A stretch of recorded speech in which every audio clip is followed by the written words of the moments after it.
If you missed news over the past week, you're tuned into the show that takes care of that problem in a jiffy. Welcome to Week in One, your quick fix of top news stories and interviews featured on eNCA over the past 7 days. I'm Heidi Jokos. Let me catch you up. The 2024 school year has kicked off and Matric results have been released for the class of 2023 this week. Negotiations are continuing to try resolve disagreements between warring taxi associations in the Eastern Cape, where 3 people died during a shooting. And the death toll in KwaZulu-Natal increases after heavy rains hit the province. This week saw thousands of pupils return to school, and we focused on the challenges that came with the new academic year. The placement of children at schools remains an issue the Education Department is yet to resolve once and for all. Basic Education Minister Angie Motshekga says it's too early to say how many pupils missed the start of school. I compiled this report. Is it thousands or do the numbers run into millions? For now, it's too early to tell how many pupils missed Wednesday's first day of school. What is clear is that pupils meant to attend Mayibuye Primary School here in Tembisa have not been able to. That's because this 80 million rand project has been a white elephant since 2017. We have permission to be here. Go to the main gate, sure, we will. Then after that you can come inside the school. Okay, but we have permission to be here from the Education Department. No, I've got the right to be on site. I'm the main contractor here. Can you go? Brian, don't come in. No, sorry, we're live. Don't touch our equipment, sir. No. So then can you leave the premises? Yeah, but you can't touch our equipment. We also don't appreciate your aggression, sir, because we have permission to be here. Maybe is 90% ready. What we couldn't do is to take in our learners with the school that is not 100% ready. So by next week we will be, by end of the week it should be completely ready. It was just an issue of the Joburg water connecting the pipe. Basic Education Minister Angie Motshekga was meant to visit the school to launch the 2024 academic year, but those plans were shelved and instead the minister went to a school in Ga-Rankuwa. While there, she appealed to parents to give them 10 days to clear the placement backlog that seems to get worse every year. Another overflow school that was meant to open in Kempton Park on Wednesday still looked like a construction site. Parents have been promised it will be ready on Monday. No, it's a major problem. As I say, it stresses us out. That's why, as national department, school infrastructure is not part of our responsibility or our work. But we've had to appeal to Treasury to say, give us some money so that we can partner with provinces. For instance, on the sanitation, it's not part of our work. I had to build new capacity to be able to do pit latrines. It's not part of our mandate, and therefore we didn't even have capacity to deal with it, but we took it on. The department has been putting out fires across the country and face infrastructure problems in KZN. The province has been battered by heavy rains that forced authorities to send teachers and pupils back home on the opening day as a precaution due to severe weather conditions. Heidi Jokos in Tembisa. The Gauteng Education Department says it's received more than 34,000 late applications, and coastal schools have not been immune to this either. More than 600 new applications were received in the first 10 days of 2024. Our reporters Slindelo Masikane and Kevin Brunt have been on the ground this week. While teaching and learning resumes across the country, some pupils in Gauteng are yet to sit in a classroom. District officers are battling snaking queues of parents whose children need to be placed in grade 1 and 8. So my daughter's going to grade 8. We did the online submissions and they placed her in the wrong school. So we're here to get a place at the right school. Yeah. How frustrating is it? It's day 1. It's severely frustrating. It's been strenuous. Each and every year we got a problem with actually, the admissions of kids. And, some of the parents, they didn't even go to work because they want to admit their school kids. Actually, the department is failing us. It's failed us in so many ways. Now I've been here from 6 o'clock. I've been queuing here, but there's nothing that is happening here. Government officials are appealing to parents to work with them and do away with negative perceptions of schools that aren't in the city. We have doctors who come from our township school. We have a president who comes from our township school. We have a minister who comes from our township school. We have all these people who are changing the landscape of our society coming from the very same township school. So there is no way that we should shun against our township school, because they've proven over time that these schools continue and will continue to produce what our country needs. The Provincial Education Department is pleading with parents to be patient with the assurance that all learners will be placed. Slindelo Masigan, Johannesburg. Around 93,000 Grade 1 pupils started their school year in the Western Cape. The opposition ANC in the province has stressed more can be done to address the issues of unplaced pupils. Our solution that we proposed was the department should deploy the fleet of district officials to the schools, particularly schools in the hotspot areas where you've got this challenge, so that they can assist parents. And let me indicate that it's not purely an issue of late applications. There are parents who've applied to over 5 schools last year in March, but still they don't have a place. Education officials have, however, given the assurance that all pupils will be placed. For us, it is all systems go. The department have been working hard over the past few months preparing for the 2024 school year. We've put up 10 new schools through our Rapid School Build program. We've allocated about 49 million rand in textbooks, 25 million rand in stationery, and about 17 million rand in furniture in order to be prepared for the 2024 school year. The provincial government has also welcomed pupils who have moved to the Western Cape to continue their schooling in the province. The room that we're in right now, right behind us, these parents are parents of learners who are not in grade 1. These parents are learners who are actually integrating into various grades because they've moved here from other parts of the province or the country. And it's an interesting process because these learners are going to be introduced separately. They don't just get told to go to class, they get taken to class now as soon as the class is open. A SNAP survey will be done on the 10th day of the school year to assess where available spaces for pupils are still available. Officials say this will help them allocate resources effectively to accommodate extremely late applications it's receiving and will continue to receive. Kevin Brand, Cape Town. The week of our education focus wrapped up with this story. Basic Education Minister Angie Motshekga released the much-anticipated National Senior Certificate results for the class of 2023. Our anchors and reporters were there to bring you coverage of the highlights. In terms of the top districts, the first one, Premier, is Johannesburg West in Gauteng.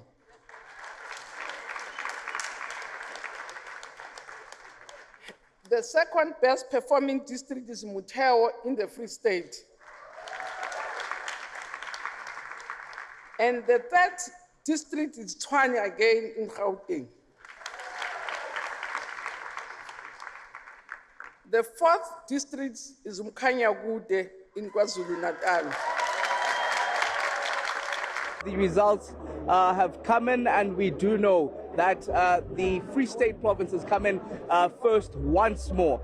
They've achieved 89%. We do understand it's a 0.5% increase from the previous year, and they still hold that position. As we know, of course, this class of 2023 has achieved what Mayor Angie Motshekga calls the impossible 82.9 national pass rate. In fact, let me bring in the MEC of the top achieving province, that is the Free State province. MEC, once more, you're still holding that number one position. I guess the viewers want to know, how do you do it?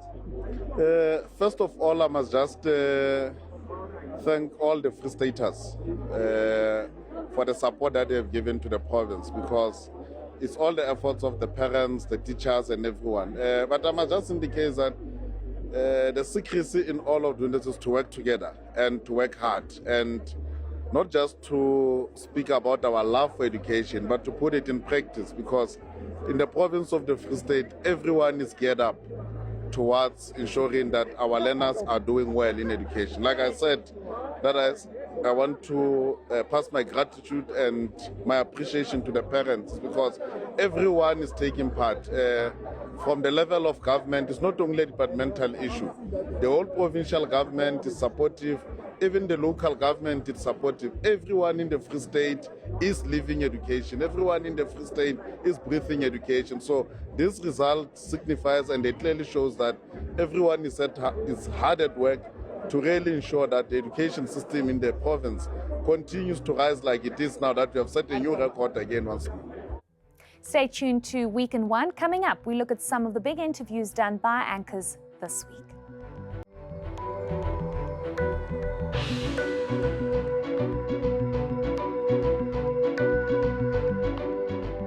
Welcome back to Week in One. I'm Heidi Jokos. Our show zoomed in on our back-to-school focus as thousands of parents are scrambling to find schools for their children. AfriForum has been calling on the Gauteng Education Department to put measures in place to avoid similar scenes next year. eNCA anchor Masego Ratlaga spoke to AfriForum's Alana Bailey. I mean, I don't know how many times AfriForum has called for this, saying next year, please do better. I remember covering, this particular story and being at district offices the year before last, and it was still the same situation. We get huge promises of new schools that will be built, but we often see, unfortunately, that even a budget is allocated, but it is not spent, and the schools just become in shorter supply all the time.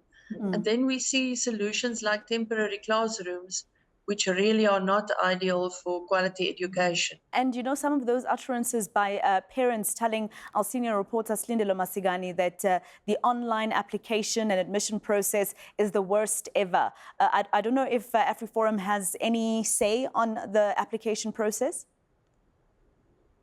We experienced this year that actually it didn't hang as often as it did in the past. So at least it's working a bit better. But the contents itself is still a problem. And we are getting a huge number of complaints, even now, up to yesterday, from parents who say, but we've got 2 or 3 siblings already in a school.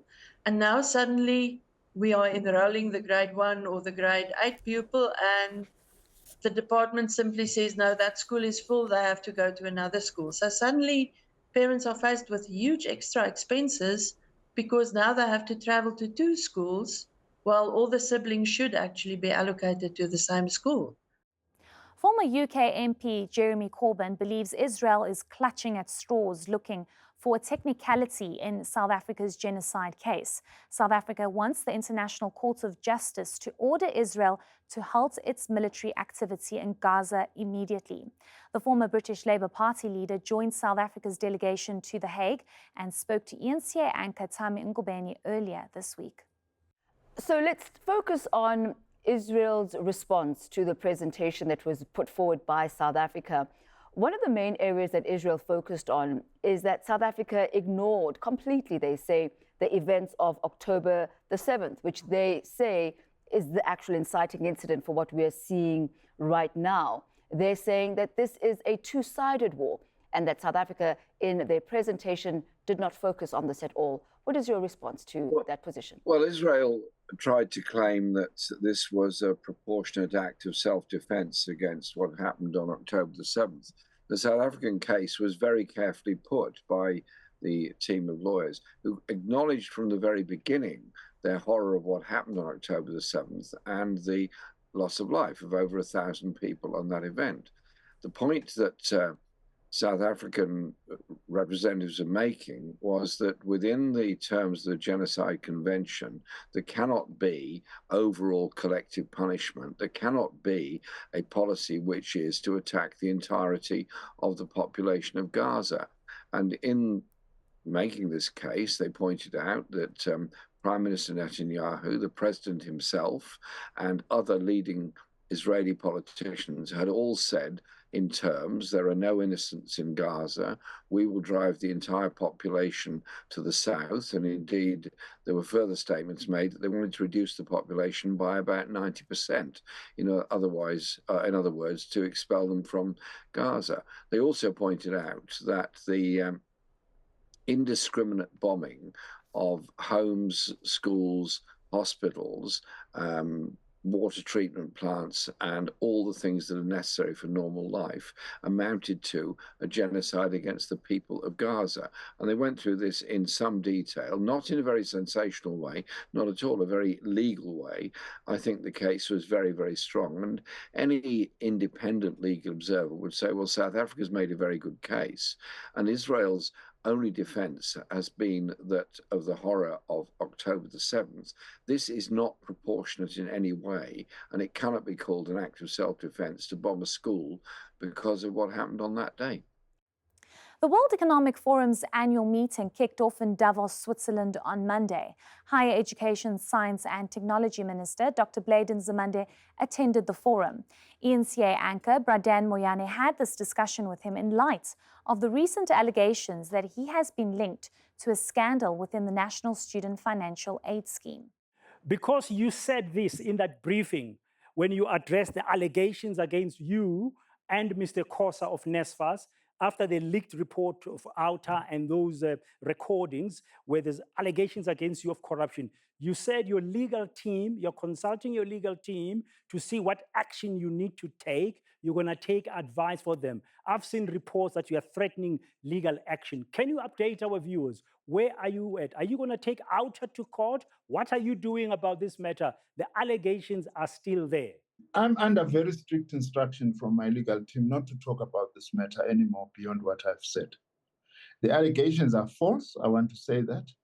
They are now being used to be electioneering around my name and all these allegations. I deny them. I have not taken money from anyone who is a service provider for NSFAS. I cannot go beyond that. Remember now also that there are processes that are already underway. I'm going to the Integrity Commission of the ANC and the Ethics Committee of the SACP. In addition to that, the DA and the AFF have gone to the police to lay a charge.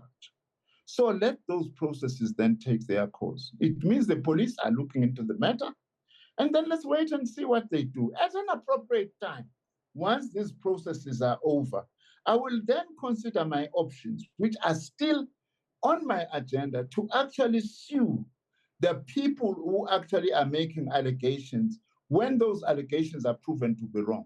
Like this allegation by the DA now saying that I've got a friend of mine who serves as a chair of one of my boards, who actually has got a tender from NSFAS. These are my friends and so on. The DA itself, in fact, is just moving too close towards defamation in my case. After the break, we look at the resurgence of taxi violence in the Eastern Cape, as well as the devastating impact of severe weather in KwaZulu-Natal.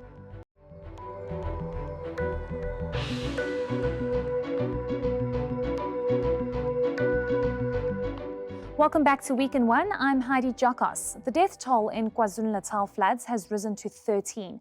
Another body was retrieved in Otongati on Tuesday afternoon. Search and rescue operations are still underway in some parts of the province. eNCA senior reporter Sipa Mandla Goge has been on the ground this week and compiled this report. Death and devastation. This is the human cost and infrastructure damage due to the latest round of storms in disaster-prone KwaZulu-Natal. This is the body of a deceased person who got washed away together with his girlfriend on Saturday in Otongati.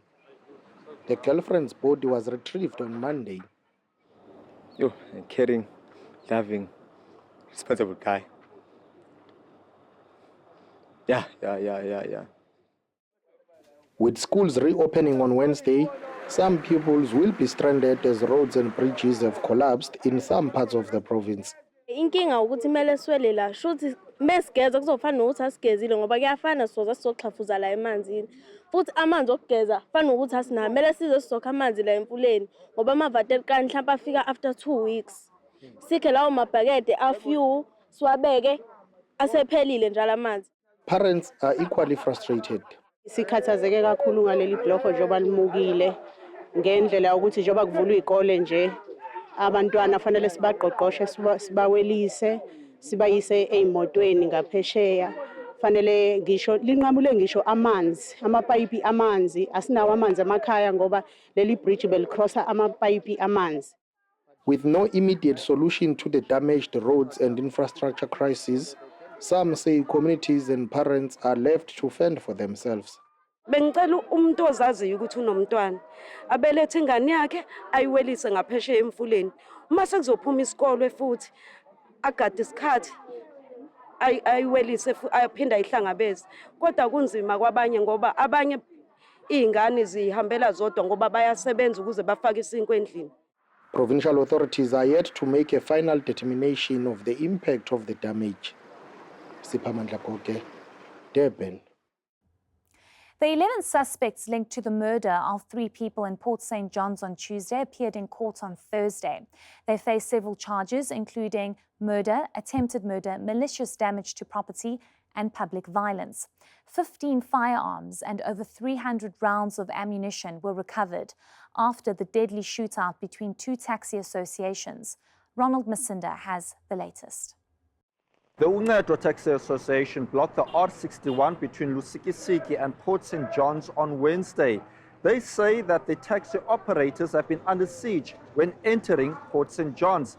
A taxi boss who did not want to reveal his identity says the private security guards were attacked after they escorted the taxi operators in the Wild Coast town. Escorte imoto yethu ibiyohlisa abantu kuba besifuna ukhuseleko ngoba becela ukhuseleko kwabonakala amapolisa ngeke akwazi wona ukukhusela imoto zethu saqetsha ke ngoku-security sokuba masikhusele imoto zethu sikwazi uyohlisa ama-custom wethu ePort St. John's kulapho ke ngokubenzelwe khona imambuso yokuba badutyulwa khona. Police in the Eastern Cape say 11 suspects were arrested shortly after the deadly shootings. A member of the Border Taxi Alliance says those who were arrested were not the members. Bakhona amalungu association adityiweyo amathathu. Thina asinalo ilungu elibanjiweyo. Uzoyapproacha njani le meko le iqhubeke apha? So niqinisekise uba abantu basafe abantu bakhwela itaxi.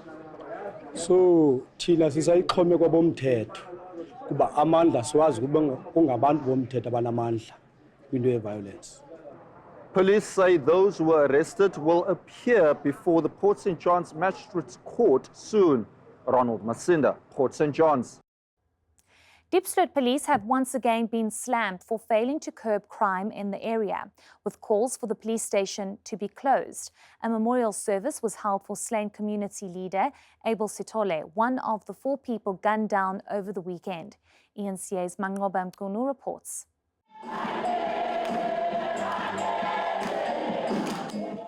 A heated service amid heavy hearts.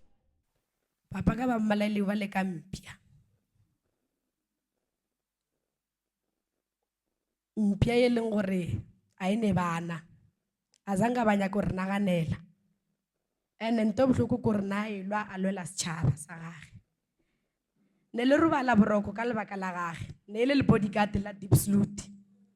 Sitole was gunned down on Saturday while patrolling Extension 13. Police say he was the subject of an investigation into an alleged mob justice incident last month. Absa bamunkile bamuquestiona ko police station. And he came back.